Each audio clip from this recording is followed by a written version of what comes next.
When I think about how we can continue to make that difference for women and girls, I'm reminded of the wonderful advice of Eleanor Roosevelt. And she said, "Do not stop thinking of life as an adventure.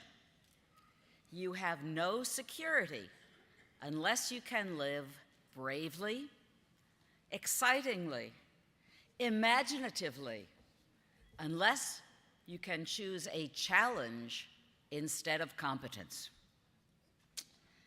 This guidance from a woman who lived so fully and achieved so much can help every generation of women to chart their own course for success.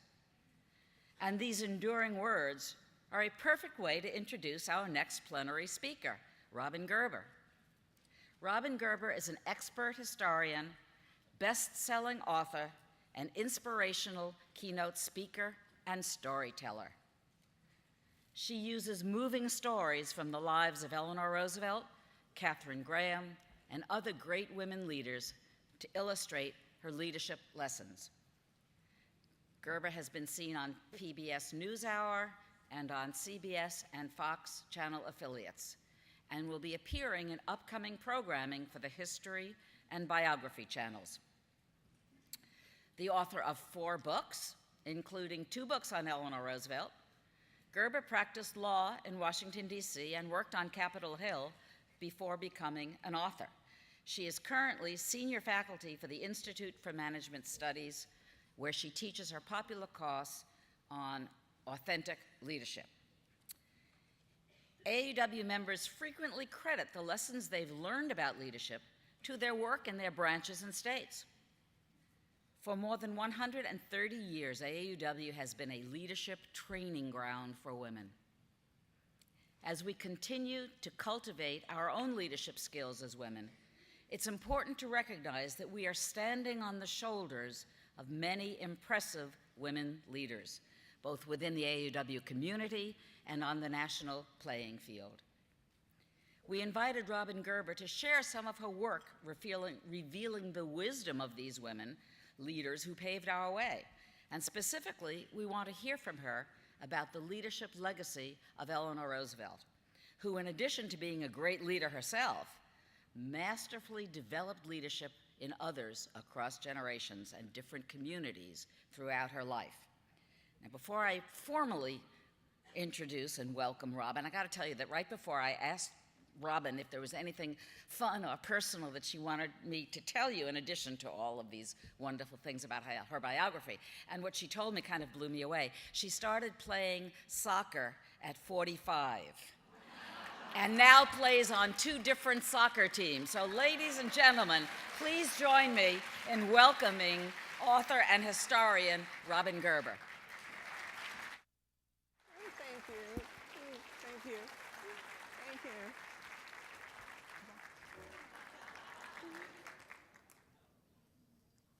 If you could have met Eleanor Roosevelt later in her life and looked in that little purse that she always carried with her, you would have found a prayer. Because Eleanor liked to carry the words with her that inspired her. Let me tell you part of one of the prayers that she loved the most. God, you have set a restlessness in our hearts and made us seekers after that which we can never truly find. Turn us away from base content and set our eyes on far-off goals. Isn't that why you're here today? Like Eleanor, seekers after far-off goals, pay equity for women. We will get it. An end to sexual harassment of women. The true development of women in all sectors of our society. And of course, the great acceptance of women's great leadership. That's what Eleanor was fighting for, and that's what you're fighting for. Those goals, not necessarily far off in time, but hard to reach, hard to get to, yes. And so, Eleanor has some wisdom for us and some great words for us as we go on that difficult journey. The first thing I want you to know is that Eleanor, much as we think of her as this woman who was so accomplished, she started life in the most difficult way. She was born to a woman that everyone called the most beautiful woman in New York, Anna Hall Roosevelt. But Eleanor, she wasn't a very attractive child. Her mother, for that reason, her mother found it hard to love her. She called her Granny. Eleanor's father, Theodore Roosevelt's younger brother, was an alcoholic and a drug addict. She loved him dearly, but he made promises that he never fulfilled. By the time Eleanor was 5, he no longer lived in their home. When she was 8, her mother died suddenly of disease. The next year, her littlest brother died of scarlet fever. And the next year, when Eleanor was 10 years old, her father died of his addictions. She went to live with her grandmother, her mother's mother, a very severe, unhappy woman, because in that household were 2 adult uncles and 2 adult aunts. It was a chaotic, really what we call dysfunctional place. Eleanor was so unhappy, she wrote in her diary when she was 14 years old, "I'm afraid of everything. I'm afraid of the dark, of other people, of being alone." And well, she was. Because we know when she was 14, 3 strong locks were put on her bedroom door. And when a friend came to visit and asked, "Why are those locks there?" Eleanor said, "To keep my uncle out." We know that that was the year that grandmother sent her away. Grandmother sent her across the ocean to a school called Allenswood in London. And that school was run by a wonderful woman named Marie Souvestre, a French woman, a great intellectual, a great educator. She was 68 years old at the time. And she saw in Eleanor that wonderful compassion, that wonderful intelligence. And in 3 wonderful years for Eleanor at Allenswood, she was transformed. Marie Souvestre became that great mentor, reaching across the generations, as you're talking about here, to completely change this young woman's life and set her on the path that made her the woman we know, set her on the path to return to New York and meet her 5th cousin, once removed, Franklin, and marry him. Marie Souvestre was so important in Eleanor's life that when Eleanor died, Marie died in 1905, when Eleanor died 6 decades later, Marie's letters were in her bedside table. I tell you this because you should not doubt for a second that reaching down, reaching across the generations and helping younger women, other women, helping each other, can have the most miraculous results. And also, you should not doubt that no matter where we came from, no matter what our hurts and sorrows and resentments, as Eleanor said, we shape our lives and we shape ourselves. And so she did.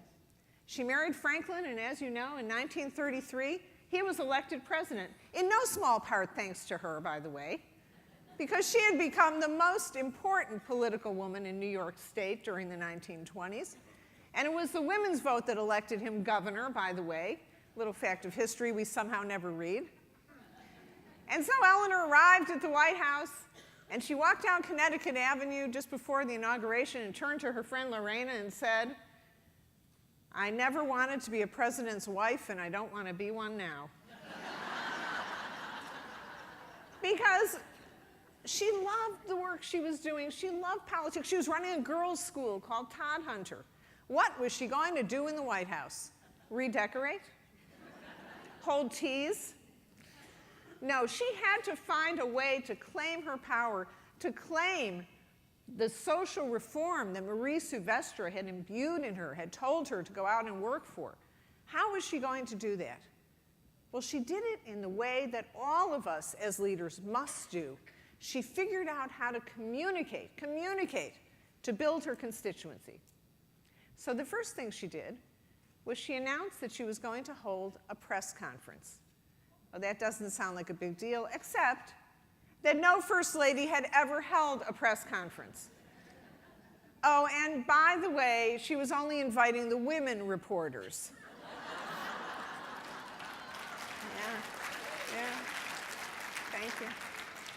And if that wasn't enough, she scheduled her first press conference 3 days before Franklin's first press conference as president. She loved telling people that for years afterward. I had my first press conference before Franklin did. Well, she was doing something completely new. People were not happy. Franklin's press secretary was absolutely furious about it. And so she was nervous. Aren't we all nervous when we do something new and different? It's scary. And so she invited the women into the White House, into the Indian Treaty Room, and they came in. And as they came in, she had a box of candy. And she said, "Would you like a piece of candy?" And that kind of broke the ice, and they came in, they sat down, and they ran out of seats. So they were sitting on the floor. And the men were watching from a door and back, and they said, "Oh, look at them. They're just a bunch of docile news hens. This isn't going to last a week."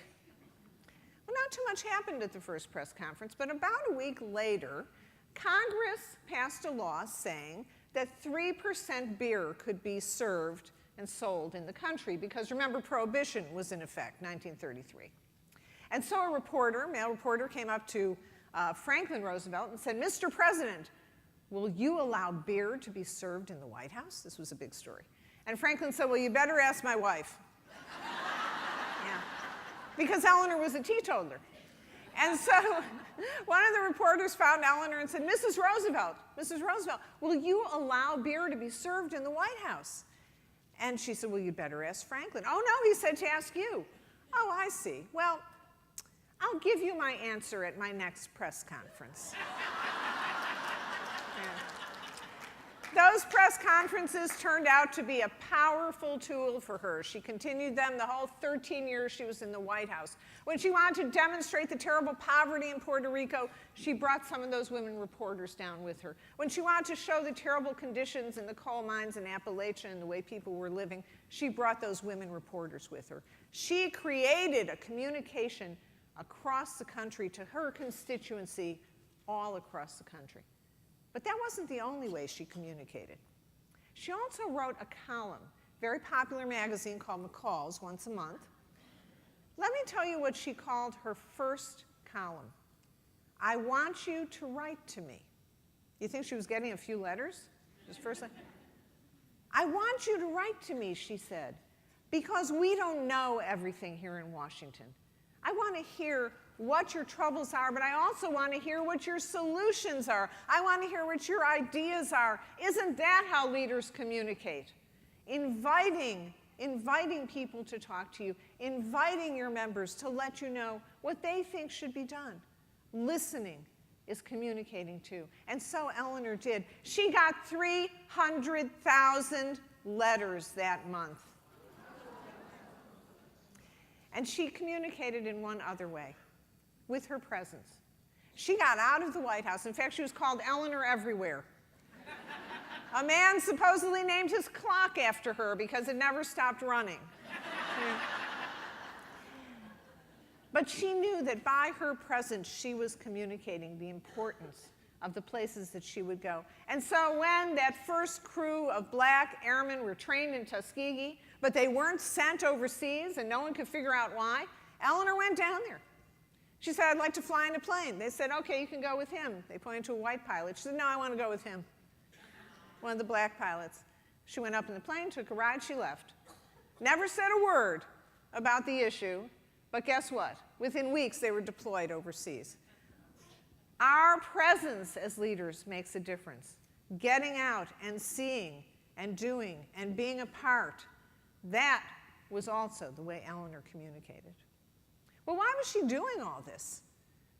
Well, she was doing it because, back to that great teacher, back to Marie Souvestre, she wanted to make change. She wanted to make social reform, to change the lives of women, to change the lives of children, and particularly social reform in civil rights. And guess what? People didn't like it. Let me tell you something. If everyone likes what you're doing, you're not leading. Change is hard. People don't like it. Leadership is difficult. And guess what? You're going to be criticized. And boy, was Eleanor criticized. When people tell me, oh, Hillary Clinton gets so much criticism, which she does, and she has, I say, yeah, but it's nothing compared to Eleanor. Absolutely nothing. She was made fun of, as I said, Eleanor everywhere, all those kinds of things, but also much worse criticism. Terrible caricatures of her, particularly in the Southern papers. They were so angry about her stand on civil rights. She was criticized so much that she had some things to say about criticism. She said, you have to get skin as thick as a rhinoceros hide. Some of you may have heard that. She said, women are like tea bags. We don't know how strong we are till we get in hot water. And that's, Hillary Clinton has said that's her favorite Eleanor quote. She also said, I think most importantly, no one can make you feel inferior without your consent. And how often had that happened to her, where they tried to make her feel less than, where they tried to make her feel like she was a woman and she didn't know anything? And how many times has it happened to all of us? Of course it has. Because when people try to stop you, they try to back you off, they try to make you feel less than. But that will only happen if you consent. And Eleanor would not consent because she cared so deeply about these issues, as you do about the issues you're working for. And the issue that became foremost for her was the issue of civil rights. In the 1930s, black organizations like the NAACP and others, they were fighting for one great legislative issue: an anti-lynching law, a federal anti-lynching law in 1933. And they went to the White House, they went to Eleanor, and she helped them with that. She helped them with every issue that came up, so that by 1939, when one of the greatest moments in civil rights history happened, she was at the center of it. It was the spring of 1939, and Howard University, the historically black university in Washington, D.C., was having a fundraiser. And they had invited the greatest contralto singer in the world, Marian Anderson, a black American. She had sung all over the world at Carnegie Hall, at the White House, at Buckingham Palace. Toscanini said her voice came along once in a century. And so they wanted the very best place for Marian Anderson to sing. And in Washington, that was DAR Constitution Hall, the Daughters of the American Revolution. When the officials from Howard went to the DAR, they were told, oh no, I'm sorry, she can't sing there. We do not allow black performers. We do not allow integrated audiences. Well, the officials from Howard knew who to go to. They went to Eleanor Roosevelt, and she was furious. First of all, she was a member of the DAR. Her mother went back to the mother's family went back to the Revolutionary War. She was furious about this. She was especially concerned because think about when this happened. Spring 1939. Only months before, in November of 1938, Adolf Hitler had incited the German people in terrible riots throughout Germany, in 2 nights of killing and beating people up, beating up Jews, and breaking into their shops and their homes and arresting them in these terrible nights we now call Kristallnacht, the night of broken glass. Hitler had done that only months before, and the world had seen the true face of fascism. He was denounced in newspapers all across America, and he had an answer. On the pages of the New York Times, he was quoted as saying, "Don't tell me how to treat the Jews. Look how you treat blacks in your country. I got the idea for having Jews sit at the back of trains from what you do with black Americans." So there was a real sense in this country that we were headed toward war with this man, and as Eleanor said, our democracy had to be above reproach. So she wrote a letter to the DAR. She said, "You have failed to lead when you had the responsibility, and I am resigning my membership." And then she sent it to every newspaper in the country. And she put it in her My Day column. She wrote a column every day called My Day, a sort of personal diary. She wrote about it there. And all over the world, suddenly, people were saying, why is the First Lady getting involved with this singer? But she did. And working with a committee of people, they arranged a place for Marian Anderson to sing on Easter Sunday, 1939. Marian Anderson stood at the top of the steps of the Lincoln Memorial. She was wearing a full-length evening gown and a mink coat over it, standing, her head high. She was very beautiful, looking out, and in her mind she thought, I'm not sure I'll be able to sing, because in front of her on the mall were 75,000 people, black and white together. She stepped to the microphone and she sang, "My country, 'tis of thee, sweet land of liberty, to thee I sing." People who were there said it was the greatest moment of their lives. But you know, Eleanor Roosevelt didn't go to the concert. She was great friends with Marian Anderson. I'm sure she wanted to go. Not that I'm channeling her or anything like that, but I'm sure she did, but she didn't go. Why not? Why not? Because she wanted that moment in history to belong to Marian Anderson. Leaders empower others to lead. And that's what Eleanor was doing that day. She said, every time we shirk making up our minds or taking action, we weaken our spirit and our ability to be fearless. Fear was a huge theme in Eleanor's life. She talked about fear so much. Well, why? Well, because she was afraid. As I told you, she was afraid from the time she was a little girl. She fought that fear, as all of us do, all the time. And in writing about her, I tried to figure out, how did she do it? That's the question, isn't it? How did she overcome that fear? And I think in this next story, I found a good part of the answer. It was April 1945. The war in Europe was coming to an end.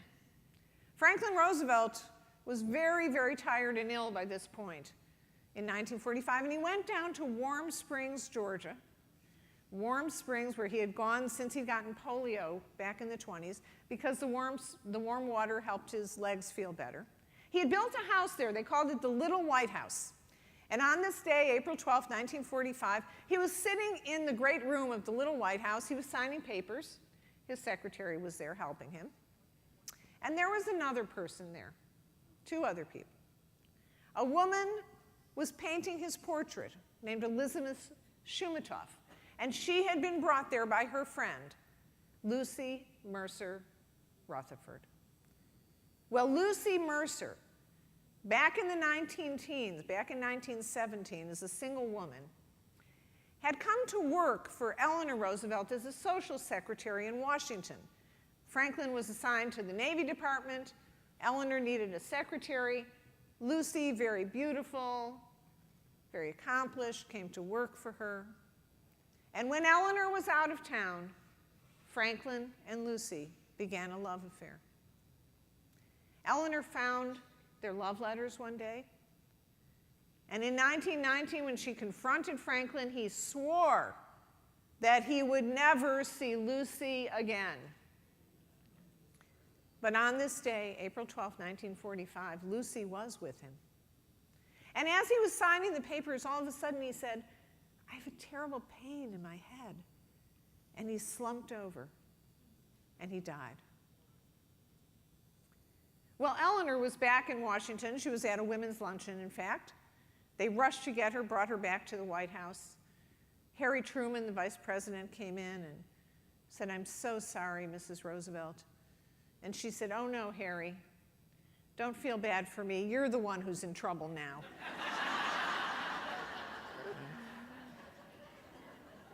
And then she cabled her 4 sons, all of whom were fighting in World War II, several of whom were highly decorated. And she said, "Carry on, as your father would want you to."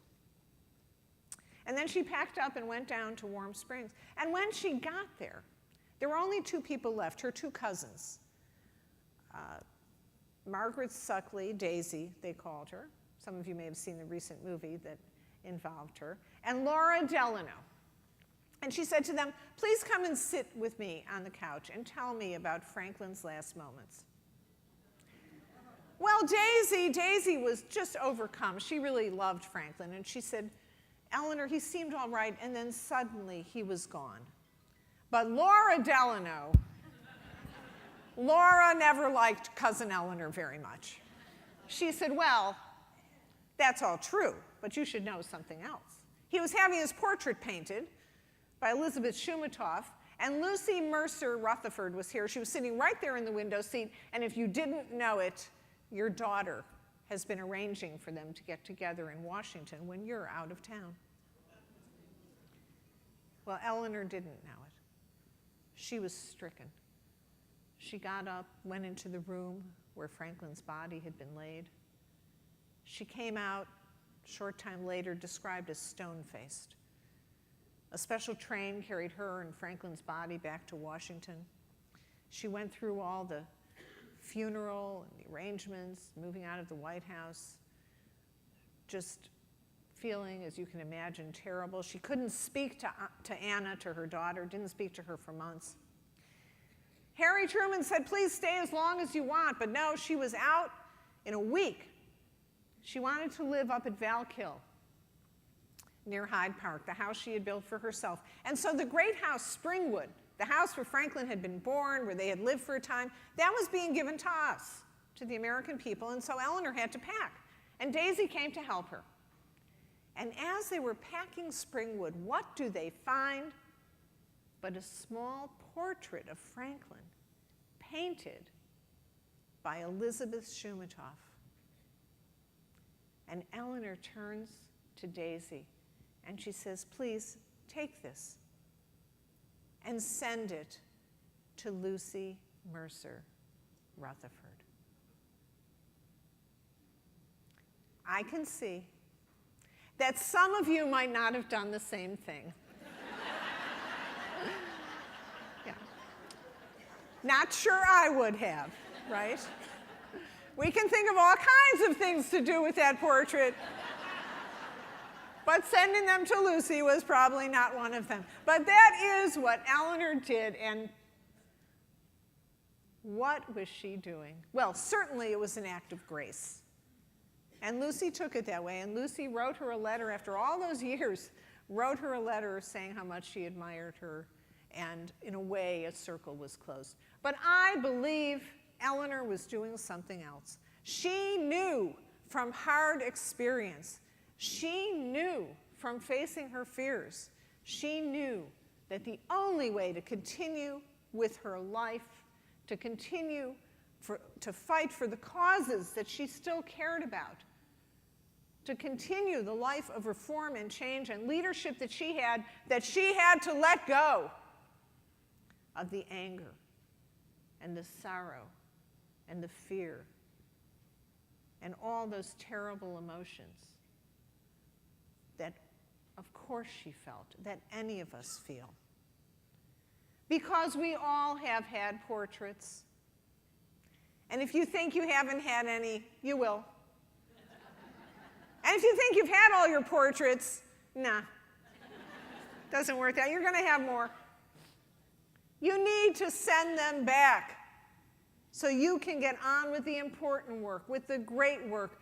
Eleanor said, we don't become heroes overnight, just a step at a time.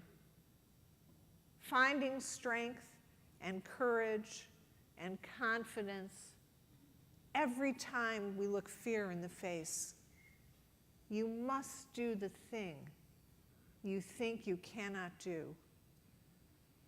And how often is that thing just sending the portrait back? Just letting go. And so Eleanor did. And only months later, only a few months after Franklin died, Harry Truman called her up and he said, Eleanor, I want you to be a delegate to the first meeting of the United Nations. A United Nations. This was one of those far-off goals. She and Franklin had been dreaming of this since the 19-teens. A United Nations, be a delegate. The only woman.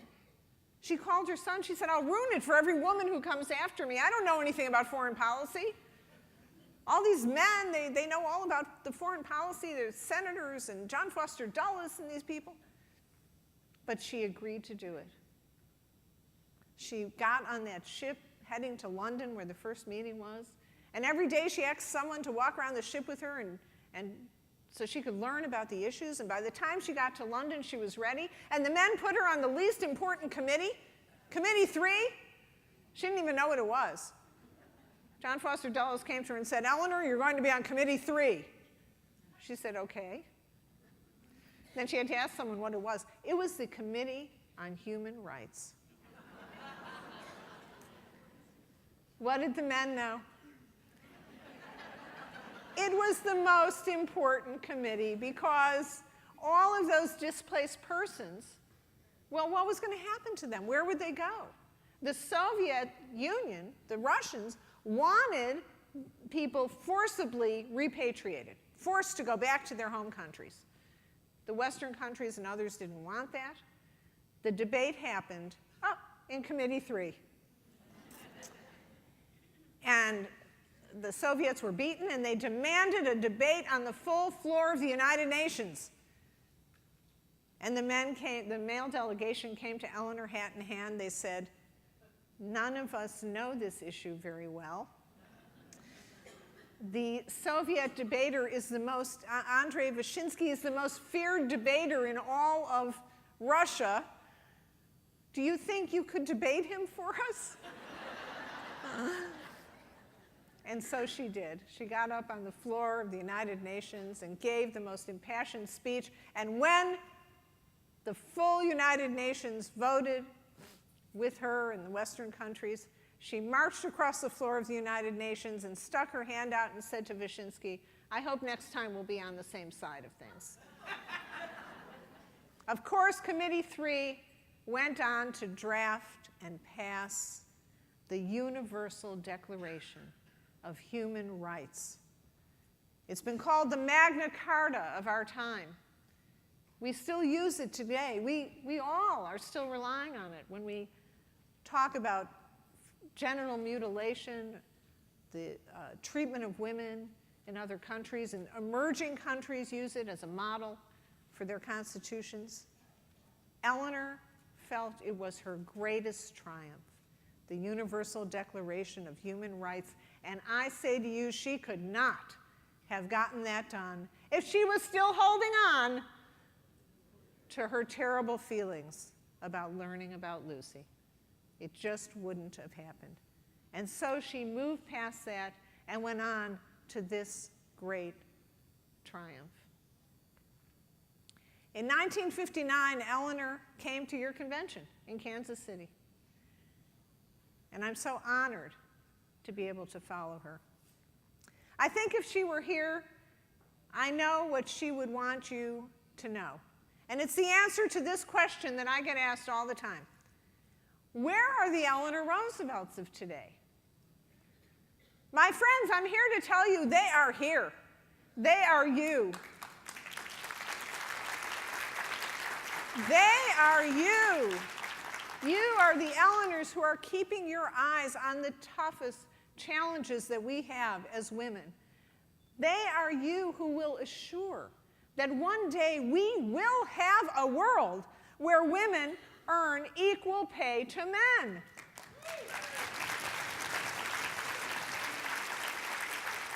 We will have a world where it will be nothing when a woman nuclear physicist is on television, when there is a woman Einstein.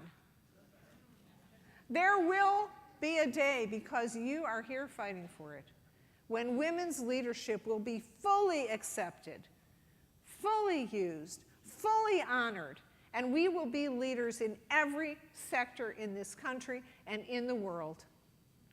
And Eleanor would say this, as she said to so many people: the future belongs to you who believe in the beauty of your dreams. Thank you.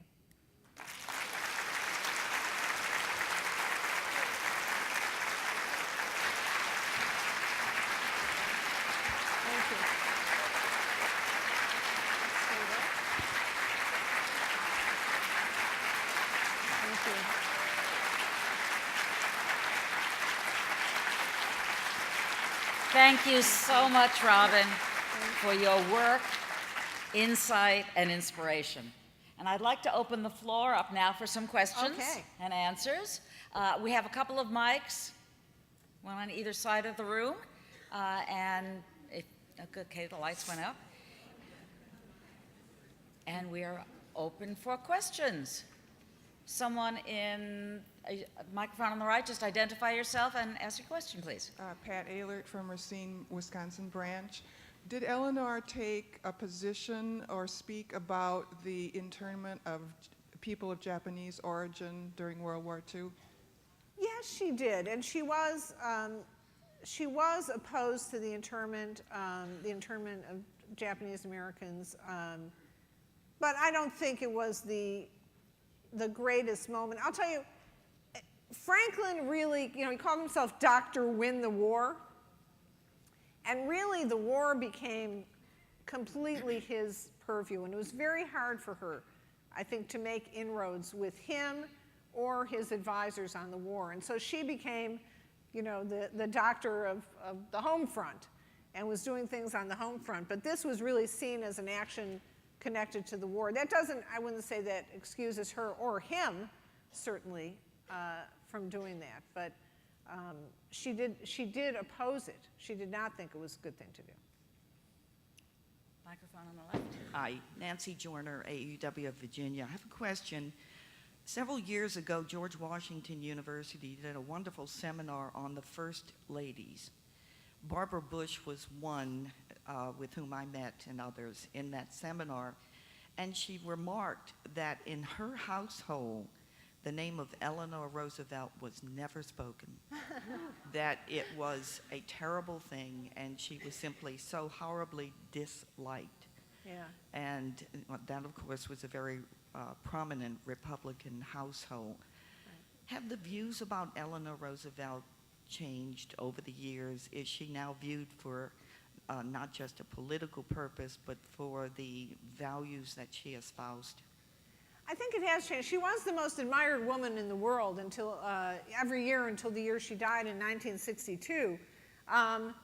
But there was great hatred to her toward her, and really most of it, not I would say in the case of the Bush family, that had to do with the social programs that the Roosevelts passed. Obviously, Social Security and all the programs of the New Deal that they felt were socialist and anti-capitalist. So I think in that case, that's what drove the Bush feelings of Bushes and others.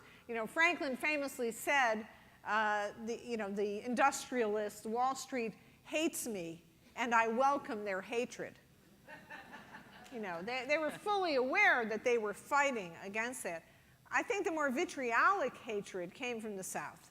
And someone here was telling me that in their family, in their community, people actually believed that Eleanor Roosevelt was part African American, which just cracks me up because, like I said, her family, came over on the Mayflower, for gosh sakes, and the Roosevelt family, of course, were Dutch and English way, way back. But that's the level of hatred. The Ku Klux Klan had a price on her head, $25,000, if you could kill her. So, the level of pure hatred was more around that social issue, but then there was this level of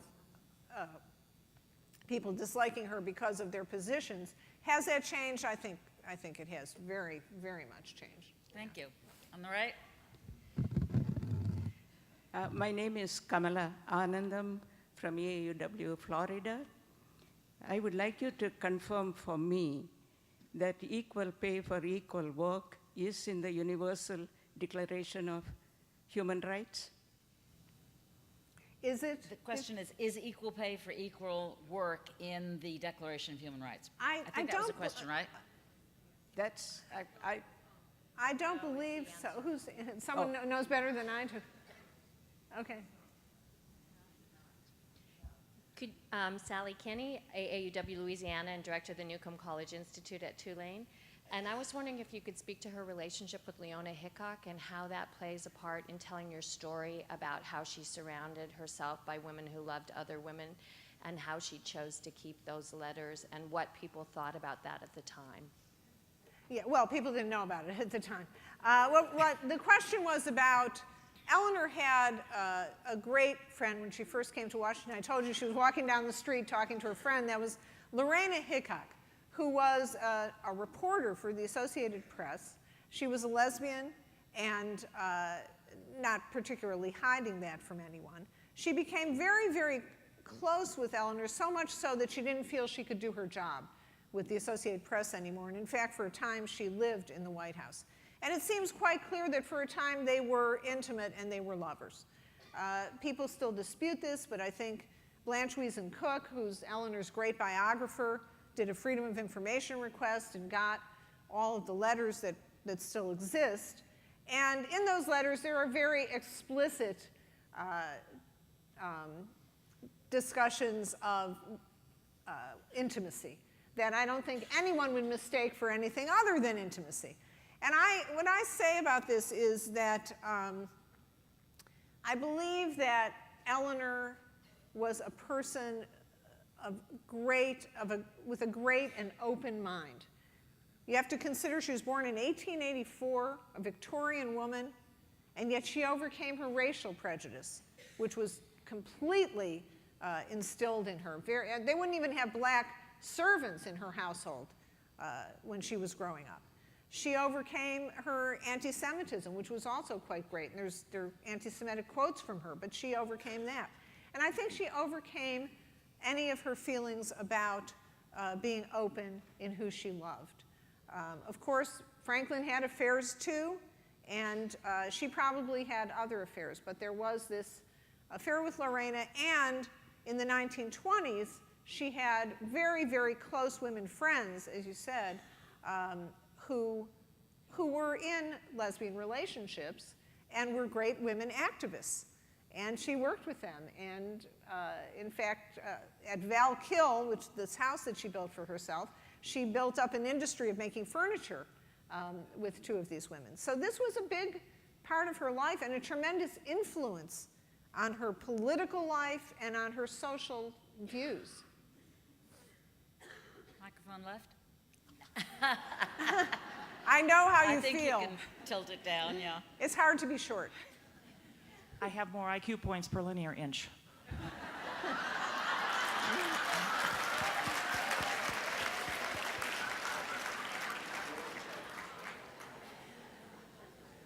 As a little girl, I lived in a Quonset hut in the Willow Run bomber plant in Michigan. And I don't know if it's true. Is it true that Eleanor was behind the decision to strongly encourage Mr. Ford to hire women who became Rosie the Riveter to staff the Willow Run bomber plant line? That it was, he couldn't keep labor, he couldn't keep men. And she kept saying to her husband, hire women, hire women. And so she was behind the women of the Willow Run bomber plant. The Is this true? she camps. Yes. Yeah. I don't know about that one in particular. I don't recall that, but certainly she was not, well, women had to work during the war. There weren't enough men for the war industries. Not only did Eleanor support the idea that the women work, but more importantly, the idea that there had to be support for the women who were working. because they were leaving their children in cars outside the factory to sleep at night because they had no daycare centers. There was rationing, so when they'd get to the store, there wasn't any food left for them at the end of their shifts. So her focus was very much on not only that the women would be working, but how do we enable the women to work? And so some of the programs that we have today really came from that time, especially the on-site daycare. That was a very big thing. That's great. Microphone right. Barbara Piper, Birmingham, Alabama branch. I want to talk about the Universal Declaration of Human Rights. At our United Nations banquet in Birmingham last October, we had a speaker who pointed out that in these countries in the Middle East where they're having all the rebellions and all the bloodshed, that's all those people have is the Universal Declaration of Human Rights, and it's very important to them. They have no constitution like we do, but they have that, and that is very important to them. Yes. Thank you. Microphone left. Good morning, and thank you for your great presentation. I'm a great fan of Eleanor, and I want you to know that she is alive and well. I come from Southern California, and 5 years ago we opened our 5th comprehensive high school. Its name is Eleanor Roosevelt High School. Great. And the young woman who was the principal trained her staff in the leadership the Eleanor way, and everyone on the staff carries the book around and great. knows what's going on. And so I'm extremely proud of that. So we're Thank you. very glad to have you. Thank you. Can Thank I tell you you. a quick story about Sure. We have a woman lots of told me time. this story in Maryland. Her school, she was a high school student, and her school was being named for Franklin. And so Eleanor was going to come. This was in the late 1950s, so she was in her mid-70s. And she was coming for the dedication of the school that night, but she showed up in the morning when school opened, and she read announcements over the PA. And then this woman got to walk her to class, to her history class. And then she went to classes all through the day. At lunchtime, she sold pencils in the school store. And then after school, she met with the teachers. And then that night was the dedication. And that woman who told me the story went on to become a history teacher because of this event in her life. But I think it so well illustrates how Eleanor communicated with her presence, how she never let go of those things that she cared deeply about. And education, educating young people, civic education particularly, was something she talked about her whole time in the public eye. And so even here at the end of her life, she was still going out, still spending a 12-hour day to demonstrate how important education was. We can't give up. Fantastic. Thank you. On the right. I just wanted to give a personal story. You were talking about the South and how vitriolic feeling was, and indeed there was that. But you know about the general strike in the South, the cotton mill workers in the 30s, a very scary time. And my mother worked in a cotton mill called Merrimack in Huntsville, Alabama.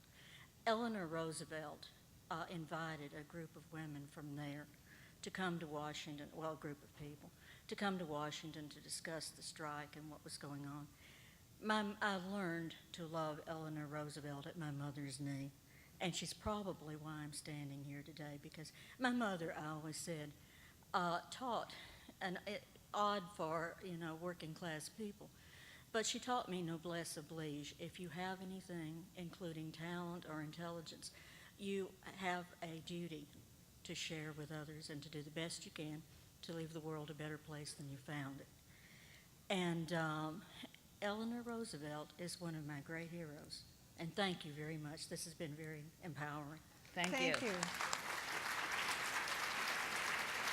Thank you. Thank you for sharing that story. Thank you.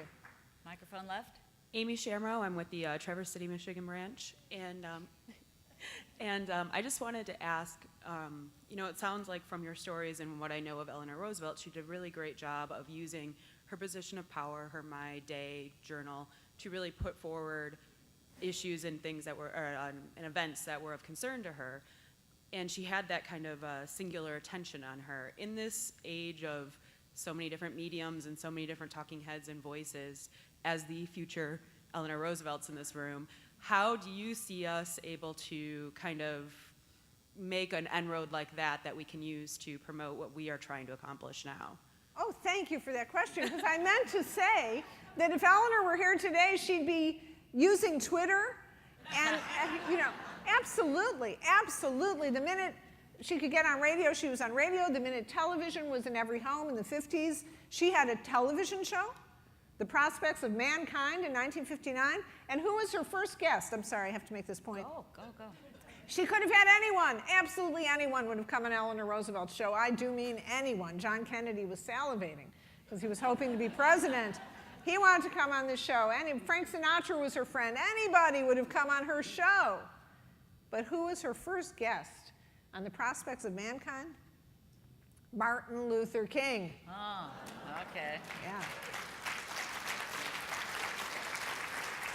Persistence, persistence, persistence. She was not giving up. It was about 1959. Of course, the Civil Rights Act had not been passed, and so she demonstrated again, having Martin Luther King on the show. She would be doing everything to communicate, and you all have to keep up. I know it's hard. It's hard for me too. I have a Twitter account, but I'm not tweeting. But we have to keep up with these new ways of communicating because they are the ways that the young people are communicating. And notice I didn't say talking, because talking is taking a back seat to texting. It just is. How many of you want to talk to your kids? You have to text them, right? So we have to keep up. We have to think of every way to get the word out there, and really think about how are young people communicating. And you know, here in the room, they should tell us, and make that really the way that we go with our communications. Great, thank you. On the right? Hi, I'm Janet Nordstrom from Milwaukee, Wisconsin. I just want to add to what you just said. The way I have used Eleanor Roosevelt twice when I've been on the state committee working on the conference.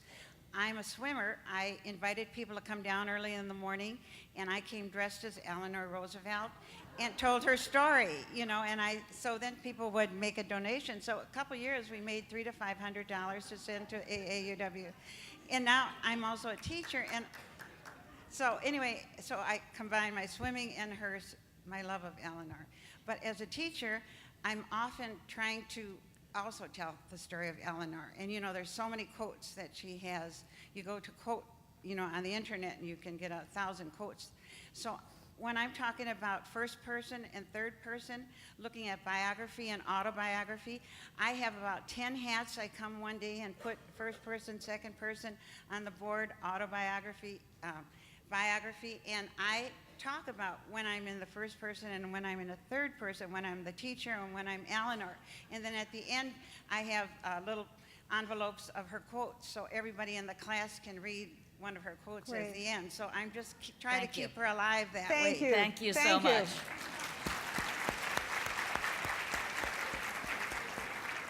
On the left. Melissa Guadaro, the Rockland County AAUW branch, the Empire Virtual branch, and the United Nations representative. And I'd like to address the member over here who asked whether or not equal pay was part of the Universal Declaration of Human Rights. Absolutely. Absolutely. It's Article 23, and I will read it. Everyone without discrimination has the right to equal pay for equal work. Yay. And I urge all members to read this document. You can get it online. It's available in every library. It is almost the platform by which AAUW stands as well. And thank you for a fabulous presentation. Thank you for that. Gosh, I'm so glad she's here. I said to myself last night, geez, I should read the Universal Declaration again. Thank you so much. On the right. I'm Diane Schreer from Florida, and I was about to say the exact same thing. It's Article 23, Section B. However, I just want to add that as a teacher, I teach my students it every year because Teaching Tolerance has a film on the Equal Declaration of Human Rights, on the Human Rights Declaration of Human Rights, and you can order the film. It runs about 30 minutes, and it goes through every single one of the UN Declaration of Human Rights. Oh, great. Terrific. Great. Thank you very much. You. What is it called? Speaking Tolerance? The name of the organization is Teaching Tolerance. The film is free, and they'll have the UN Declaration of Human Rights. all 30 parts of it. They go over. It's great to show children. It's great to show groups. That's great. Thank you. On the left. Hi, I'm Marcia Endall Kramer from Austin, Texas, dual member with Boca Raton, who's just joining with Palm Beach. There's I haven't connected with the Florida people yet. For those of you who are Facebook addicts like me, I was reminded of my favorite quote from Eleanor Roosevelt, and this is a good one that you could post. Great minds discuss ideas, average minds discuss events, small minds discuss people. And it is so wonderful to be with all of you here because people are not talking about decorating houses or tennis or whatever. We've had such amazing conversations on issues in depth, and thank you so much for today. Thank you. Thank you. On the right. I'm Esther Ngumbi, a 2007-8 International Fellowship recipient. Wow.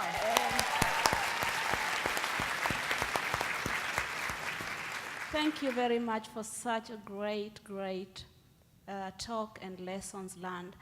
And if Elena was here today, what message would she give to young women like us who are of international origin and who have a dream to lead and empower as many younger women, just like a lot of women have empowered me through an education scholarship? What message would she tell us? Thank you. I think you just told yourself the message. Yeah, that is the message, that we need to empower each other. We need to never stop doing that, to have persistence around your goals. I heard Blanche Wiesen Cook, Eleanor's biographer I told you about, was speaking. I caught her on C-SPAN the other night. And she said when she was a student at Hunter College, they invited Eleanor to come. It was 1961. And Eleanor came to speak to them, and she said, "You all need to get on a bus and get down to the South and work for civil rights." So never stop. Keep encouraging and empowering each other, holding tight to each other, giving each other support and love, because this is a hard road, and we need love too. And Eleanor would tell you that. Thank you. On the left. Joan Monk, New York State AAUW District Director and a member of 4 branches in New York State.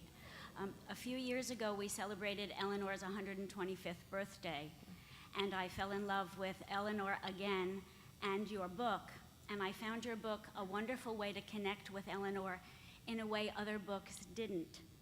And we were tossing around the idea in New York State of using your book for leadership training over an entire year, studying a chapter a month. Okay. And I wondered if you would help us with that, but why not? But why not open it up to the entire country and have, with all the social media, I think we could do something really wonderful. Thank you. Interesting idea. Yeah. Gosh, I hadn't thought about 12 chapters, 12 months. That's an 12 interesting steps. idea. No, that's. Thank you very much, and let's talk afterward. And Okay, on the right. Barbara O'Connor from Florida. You know, as long as the Universal Declaration of Human Rights says that we have equal pay for equal work, maybe we should send that information to our Congress. How about all of us sending a whatever? And thank you. It was a wonderful presentation. Yeah. Well, thank all. There's wait, one. we've got one more on the left. Yes. Leela Pushparaj from Summit, New Jersey, and part-time resident of Poughkeepsie, I'm sorry, New could you York. get a little closer to the mic? We're having trouble hearing you. Part-time resident of Poughkeepsie, New York. I had the privilege of visiting Valkill last year, and the small personal incidents about Eleanor Roosevelt that the guide told us made it so much more real about how this person lived everyday life. A sign, a wooden sign on her desk has a misspelt Eleanor Roosevelt. And the people who worked for her said they wanted to take it away and put the real one back on there. And she said, no, the young man who made it may come back and visit, and it'll be hurt if you take that away. And that Yes. really touched me. Yes, it was a child, something a child had given her. Yes, that's right. She didn't want to make them feel bad. Well, thank you all for all of your great questions, and thank you so much, Robin Gerber, for joining us here in New Orleans. Thank you. Thank you. Thank you, and thank you very much. Oh, thank you. Thank you. Thank you. Thank What you. a That was great great, audience. yeah. What a great audience. Thank you. Thank you. Thank you. Eleanor. Well, I just want to thank your leadership for inviting me so much. They're running just a tremendous convention. I was lucky to get here yesterday and see some of it. And, you know, just thank you all very much again. Great. We will be moving to a book signing with Robin Gerber in just a few minutes.